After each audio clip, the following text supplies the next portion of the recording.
भक्ति करनी जिस इंसान को आ जाती है तो समझो कि उसका सारा ही काम पूरा हो जाता है। अब भक्ति क्या है? सबसे पहली चीज है कि मन को संसार की तरफ से हटा के प्रभु की ओर लगाना। अब प्रभु की ओर मन लगाने का तरीका हमें नहीं पता। भक्ति की युक्ति गुरु से मिलती है। अब बात गुरु पे आके ठहरती है। गुरु से नाता, गुरु से प्रेम, गुरु की सेवा, गुरु के वचन की पालना। जो इन चीज़ों का पालन करता है वो अपने भक्ति के रास्ते पे चलने में सफल हो जाता है। और जिससे गुरु की रहमत जिसको नहीं मिलती, गुरु तो दया बख्शते हैं, लेकिन ये जीव अभागा है, काल का मारा हुआ है, माया का गुलाम है, भोगों में डूबा हुआ है। मन और इंद्रियों के रसों में ये अपने आप को इतना लगा देता है कि ये भूल ही जाता है कि मेरा उद्देश्य क्या है। और जब इस जीव के अंदर भक्ति के गुण छोड़ के जो काल और माया के रचे हुए फरेब हैं, जिनमें छल है, कपट है, बेईमानी है, लालच है, स्वार्थ है, विरह और त्याग जिसमें नहीं है, लगन सच्ची जिसकी नहीं है, उसके लिए ना कोई नाम है, ना कोई गुरु है, और ना ही उसका कोई कल्याण का रास्ता है। सब ढकोसलेबाजी हैं जो बात सुन लेते हैं और अमल करते हैं। संतों का तो मार्ग सीधा है, कहते हैं अमला उते हुए नमेड़े खड़ी रहेंगी बातों। बातों से कोई मतलब नहीं, बात क्या करेंगे? बात कितनी भी बात बनाई, जग ठगया मन पर मोदना, कहे कबीर ले गया मल्लक 84। मन को तो साधा नहीं, मन के कहे में उत्पात करते रहे, उल्टे सीधे काम करते रहे, कदम कदम पर बह जाते हो, कहीं किसी चीज के लिए, कहीं किसी चीज के लिए। जीवन तो लाल रूपी था लेकिन मिला दिया मिट्टी। जीवन बड़ा अनमोल था लेकिन खो दिया कौड़ियों के भाव। और जिनके लिए तुम करते हो वो तुम्हारे लिए कोई मायने नहीं रखते। जो तुम्हारा हित करता है, स्वामी जी महाराज कहते हैं, सत्संगियों से हेल मेल नहीं, जग जीवन संग रखता प्रीत, अरे मन नहीं आई तो। सत्संगियों से तो मोल फुलाए फिरते हो।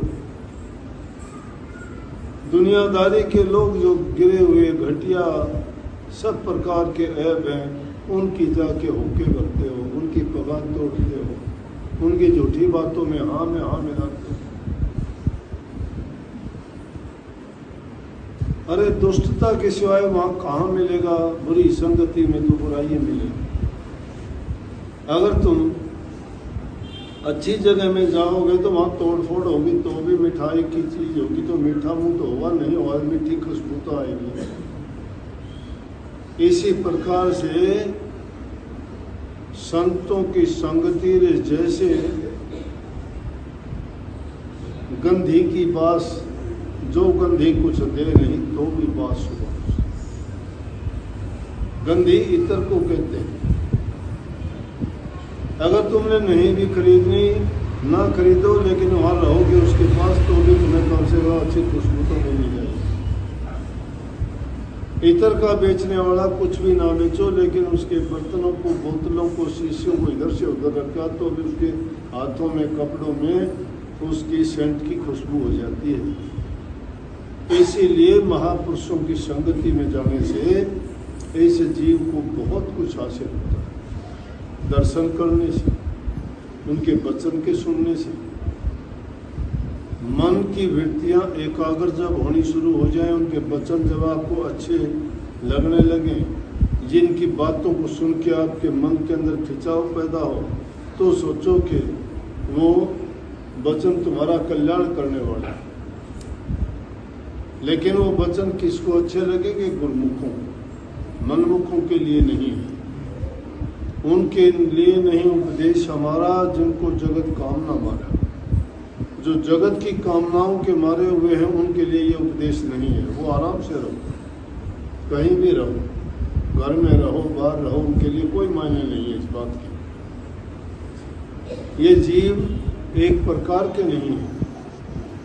प्रारब्ध कर्म के कारण शरीर तो इंसान का मिल गया, लेकिन अब भी इस जीवन में जो अपने जीवन को सुधार नहीं पाया, नेक काम नहीं कर पाया, गुरु की संगति सत्संग मिलके नाम मिलने के बावजूद भी वो अपने जीवन को समझ नहीं पाया, तो उससे बड़ा अभागा कोई नहीं। उस इंसान का जीवन सफल है जिसने गुरु से प्रीति कर ली, और जिसने गुरु से प्रीति की, उन्हीं के नाम दुनिया में हुए। चाहे वो गुरु के पास नहीं रहे, लेकिन गुरु उनका इष्ट हमेशा उनके अंग संग रहा।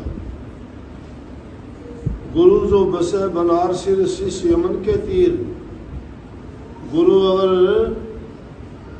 कहीं भी बसता हो, लाखों कोस दूर हो, लेकिन तुम्हारे लगन अगर सच्ची है तो गुरु तुम्हारे से दूर नहीं, तुम्हारे पास। ये हर इंसान की यही बात है। इंसान गौर कर लिया करो। अरे जब अच्छी बात करते करते कोई चीज़ तुम्हारे भी ध्यान को दूसरी ओर ले जाती है, तो समझो कोई खोटा कर्म है, तुम्हें नहीं सुनने दी। मेरे पाप कर्म ही न तुझसे मिलने देते हैं, जब चाहूँ मैं दर्शन करना रोक मुझे रोक लेते हैं। हमारे पाप कर्म ही तो हैं, वो हमारे मन में, मस्तिष्क में, ख्याल में, विचार में जो बैठे हुए हैं ना, वो एकदम भटका देंगे। और जिस इंसान की सत्संग की खूबी है, सत्संग में जाके दृष्टि तुम्हारी गुरु के ऊपर होनी चाहिए, कान तुम्हारे एकदम गुरु के वचनों पे होने चाहिए, और मन के पर्दे एकदम खुले होने चाहिए कि जो चीज़ सुनते हो एक एक करके चुप चुप के हृदय में रखो। यही भक्ति का सच्चा रूप है। यही सत्संग का लाभ तुम्हें तब मिल सकता है, नहीं तो समय गंवाना है, कोई काम नहीं है। जो भी चीज एक वचन से जिंदगी सुधर जाएगी। अनेकों ऐसे वाक्यात गुजरे हैं कि जिन्होंने एक वचन को सुन के अपने जीवन में मान लिया, उनको इतना लाभ हुआ कि उनको यकीन हो गया कि मैंने एक वचन के सुनने के कारण मेरा इतना लाभ हो गया। अगर मैं पूरा सुनता या जिंदगी में संग अच्छा करता तो मेरा पता नहीं कितना क्या लाभ होता।